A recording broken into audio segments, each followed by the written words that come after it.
नमस्कार, खबरों की खबर में आपका स्वागत है। जैसे जैसे वक्त बीतता जा रहा है, गद्दार बेनकाब हो रहे हैं। इनके काले चेहरे दुनिया के सामने आ रहे हैं। इनका जो गंदा चरित्र है, जो गंदी चाल है और जो चेहरा है, वो सब दुनिया के सामने आ रहा है। और इसलिए आप देखिए, ये सड़क छाप किस्म के नेता देशद्रोहियों के साथ खड़े नजर आ रहे हैं। दरअसल ये जो ग्रेटा थनबर्ग का जो टूल किट की वजह से जो बवाल मचा, अब ये इतना विकराल होता चला जा रहा है। ये सारे गद्दार अपने आप इसमें एक्सपोज होते चले जाएंगे, क्योंकि इनसे गुनाह इस तरह की हुई है कि जिसका डिजिटल फुटप्रिंट आज भी इंटरनेट पे मौजूद है। और अब ये बच नहीं पाएंगे। ये तमाम कोशिशें कर लें कि 21 साल की बच्ची के साथ अन्याय हो रहा है। 21 साल का तो बुरहान वानी भी था,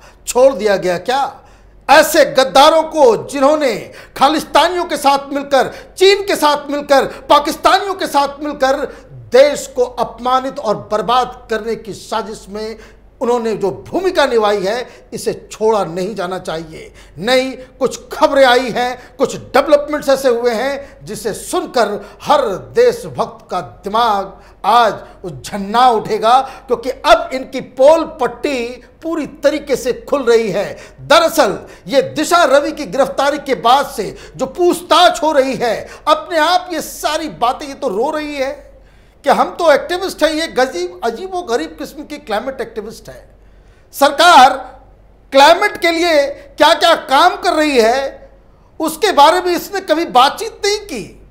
सरकार क्या क्या कमी कर रही है एनवायरनमेंट को बचाने के लिए, उस पर अगर उसने टूल किट बनाया होता तो बात समझ में आती। लेकिन अब जो खुलासा हुआ है, खुलासा ये हुआ है कि ये टूल किट के पीछे मो धारीवाल नाम का ये एक पोएटिक जस्टिस फाउंडेशन है। कोई ये खालिस्तानियों का संगठन है, पैसे इकट्ठा करने वाला, जिसका रिश्ता तमाम जो बब्बर खालसा जो टेररिस्ट ऑर्गेनाइजेशंस हैं उसके साथ इस मो धारीवाल के रिश्ते हैं। अब इस दिशा नाम की लड़की, उसकी व्हाट्सएप चैट से ये खुलासा हुआ है कि ये लोग मो धारीवाल, जो हिंदुस्तान का दुश्मन है, जो पाकिस्तान का दलाल है, उसके साथ बैठ के इन लोगों ने एक जूम मीटिंग की थी।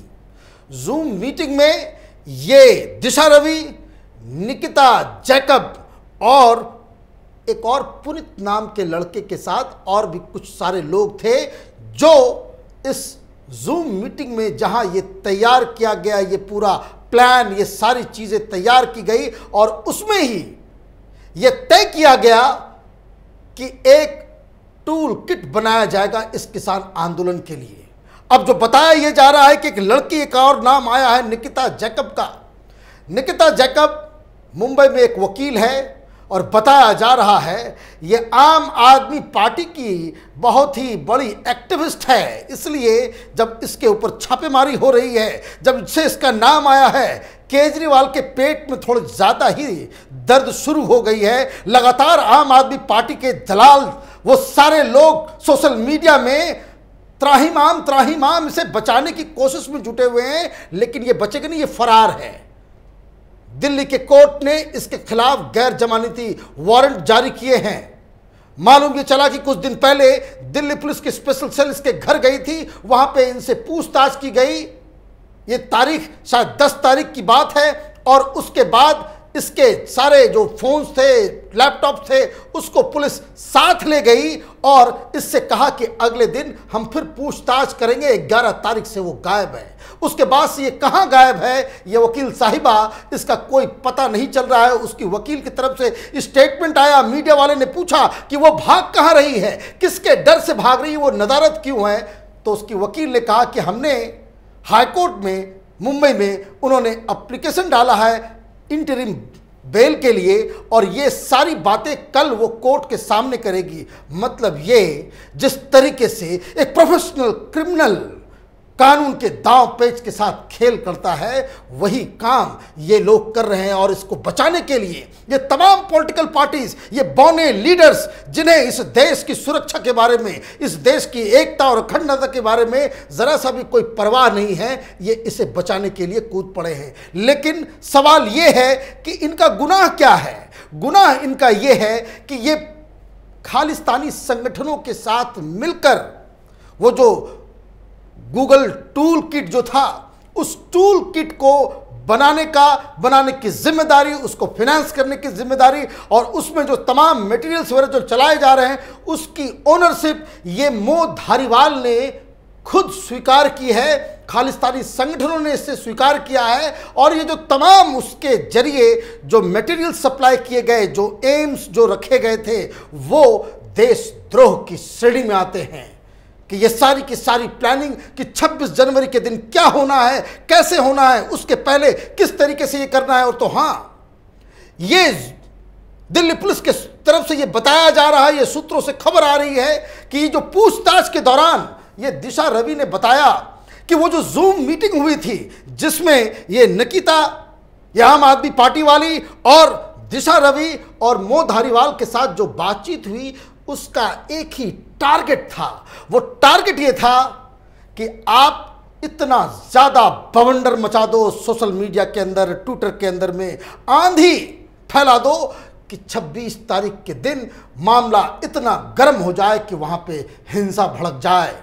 ये इनकी प्लानिंग थी और ये पूछताछ से, बातचीत से बिल्कुल साफ साफ पता चल रहा है। और मैं आपको एक बात और बता दूं, ये सारी चीजें, ये इतने शातिर लोग हैं, ये एक्टिविस्ट हैं। देश को तोड़ने के लिए अगर एक्टिविस्ट हैं, आपको लाइसेंस मिल जाएगा कि आप आतंकवादियों के साथ रिश्ते रखें। आप ह्यूमन राइट एक्टिविस्ट हैं तो आपको ये आजादी दे दी जाएगी कि आप बम चलाने वाले, बम विस्फोट करने वाले आईएसआई के एजेंट्स के साथ आप मिलकर हिंदुस्तान को तोड़ने की आप साजिश रचें। और आपको जब पकड़ा जाए तो ये छाती पीटने लग जाएंगे विपक्ष के लोग। ये क्या तमाशा है इस देश के अंदर में। अब आगे सुनिए, जो बड़ा ही माने अनूठी बात सामने आ रही है। और इस जो पूरी चीज को, ये जो टूल किट की जो रचयिता है, वो है निकिता जैकब। निकिता जैकब, जैसा मैंने बताया कि आम आदमी पार्टी के साथ इनके रिश्ते हैं, ये सारी चीजें इन्वेस्टिगेशन का हिस्सा है। और दिल्ली पुलिस बार बार कह रही है, और ये भी मैं आपको बता दूं, ये खेल तो ऐसा है कि आप इंटरनेट पे कुछ भी कर लें, अपने जो डिजिटल फुटप्रिंट्स है उसको छुपाना बड़ा मुश्किल है। इन्वेस्टिगेशन अगर सही तरीके से होगा, ये सारे लोग, और मैं आपको एक और बता दूं, जो अंदर की खबर आ रही है कि दिल्ली में बैठे बहुत सारे तथा कथित पत्रकार, एडिटर्स, ये लुटियन गैंग के 70 लोग इस टूल किट के केस में फंसने वाले हैं। ये 70 लोग, इन सब लोगों का जब चेहरा दुनिया के सामने आएगा तो ये सारा जो विपक्ष, ये जो बोलने की आजादी गैंग, ये सबूत गैंग, ये टुकड़े टुकड़े गैंग, ये सब के सब एक्सपोज हो जाएंगे। और इसी वजह से अब आप समझिए कि अचानक से सारा विपक्ष इनको बचाने के लिए क्यों कूद पड़ा है इस लड़ाई में। देश के खिलाफ जिन लोगों ने साजिश रची, जिन लोगों ने लाल किले के ऊपर तिरंगे का अपमान किया, भारत का अपमान किया, उन लोगों के साथ अचानक से ये विपक्ष क्यों सामने आ रहा है? वो इसलिए आ रहा है कि ये जो 70 लोग जो जिनके इस टूल किट में जो फंसने वाले हैं, ये जो हिंसा भड़काने वाले गैंग में जो शामिल थे, इन लोगों के नाम आते ही ये सब के सब बेनकाब हो जाएंगे। ये मुंह छुपाते हुए नहीं बचेंगे और ये फिर चुनाव के अंदर किसी चीज को ले जाकर के वो बोलेंगे, लेकिन लोग इनको दौड़ा दौड़ा करके भगाएंगे कि ऐसे गद्दारों को हिंदुस्तान की जनता वोट नहीं देगी। और इसलिए ये सारे लोग इन लोगों को बचाने में जुटे हुए हैं। एक और खबर आई इसमें, जो पूरी की जानकारी जो मिले, जो ग्रेटा थनबर्ग के साथ जो प्रॉब्लम जो चल रही थी, तो व्हाट्सएप चैट से ये दिशा रवि के इन्वेस्टिगेशन से मालूम चल रहा है कि जो जब ये बवाल मच गया, गलती से उसने ट्वीट कर दिया था इस पूरे टूल किट को, जिससे ये पूरा बवाल मचा। ऐसे तो ये सीक्रेटली अंदर अंदर जो टेररिस्ट ऑर्गेनाइजेशंस, जिस तरह से अर्बन नक्सल्स अपने मैसेजेस, अपने प्लान्स को एक दूसरे के साथ खुफिया तरीके से शेयर करते हैं, ये तो उस तरीके से करना था। लेकिन ग्रेटा थनबर्ग से गलती हो गई और ग्रेटा थनबर्ग को इस पूरी मुहिम में लाने वाली लड़की ये दिशा रवि है, क्योंकि इन लोगों ने फ्राइडे फॉर फ्यूचर करके इस तरह का एक ऑर्गेनाइजेशन क्लाइमेट का शुरुआत की थी, जिसमें वो भी को फाउंडर है ग्रेटा थनबर्ग और ये दिशा रवि।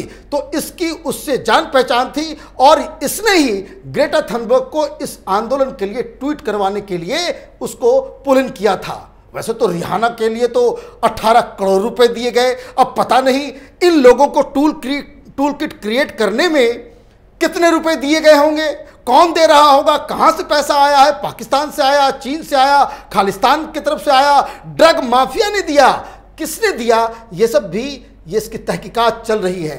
तो ये मोह धारीवाल के साथ मिलकर ग्रेटा थनबर्ग को इस पूरी मुहिम का हिस्सा बनाती है। और जब ये लीक हो जाता है तब जो व्हाट्सएप चैट है वो भी अपने आप में बड़ा ही मजेदार है। ये दिशा रवि ग्रेटा थनबर्ग को बोल रही कि अब थोड़ा सा लो प्रोफाइल हो जाओ, ये मामला बहुत ही बिगड़ गया है, अभी बिल्कुल ही शांत बैठ जाओ, क्योंकि पुलिस वाले जिस तरह की चीज, जिस तरह का कंटेंट है उनको मालूम, उसको इस लड़की को मालूम है, उसको उस गलती के बाद ही उसको मालूम चल गया था। वो लिख रही है ग्रेटा थनबर्ग को कि पुलिस हमारे ऊपर यूएपीए का कानून लगा देगी, वो आरोप लगा देगी जो आतंकी और देशद्रोह का आरोप लग जाएगा हमारे ऊपर कार्रवाई होगी। I am talking to my lawyers, तब तक जो है बिल्कुल जो है शांत बैठ जाओ। और ग्रेटा थनबर्ग शांति से बैठ गई। तो ये जो सारे जो खुलासे हो रहे हैं, इस खुलासे से एक बात तो बिल्कुल साफ है, भगवान के घर देर है अंधेर नहीं है। बहुत दिनों तक ये लुटियन गैंग, ये लेफ्ट लिबरल कबाल ने इस देश के लोगों को पागल बनाया है। झूठ, अफवाह, मिथ्या क्रिएट करके, एक फॉल्स नैरेटिव क्रिएट करके हिंदुस्तान के खिलाफ जिस तरह से हिंदुस्तान को बदनाम करने की पूरी दुनिया की अभी देखिए अचानक से ये छाती पीट रहे हैं कि बोलने की आजादी नहीं है, ऐसे ही गिरफ्तार कर दिया गया, रूल ऑफ लॉ नहीं है। अर्नब गोस्वामी को जब पकड़ा गया था तब रूल ऑफ लॉ था, तब आप खुशियां मना रहे थे, तब आपको समझ में नहीं आ रहा था कि लॉ बाकायदा फॉलो किया गया है नहीं किया गया। क्या हुआ, इस लड़की को पकड़ने के लिए जो एक साइबर टेररिस्ट है उसके लिए क्या AK-47 लेकर के 40 लोग उसके घर के अंदर गए थे। ये तमाशा जब अर्नब गोस्वामी के खिलाफ होता है तब आप तो खुशियां बांटते हैं, आपको मजा आता है, लेकिन एक देशद्रोही के साथ जब ये काम हो रहा है, जिसने खालिस्तानियों के साथ मिलकर इस देश को तबाह बर्बाद करने की साजिश में अपनी अहम भूमिका निभाई है, तो आप उसके बचाव में आ रहे हैं। ये दोगलापन ये हिंदुस्तान बर्दाश्त नहीं करेगा। आप देखते रहिए कैपिटल टीवी, हमारे वीडियोस को लाइक कीजिए, शेयर कीजिए और हमारे चैनल को सब्सक्राइब कीजिए। धन्यवाद।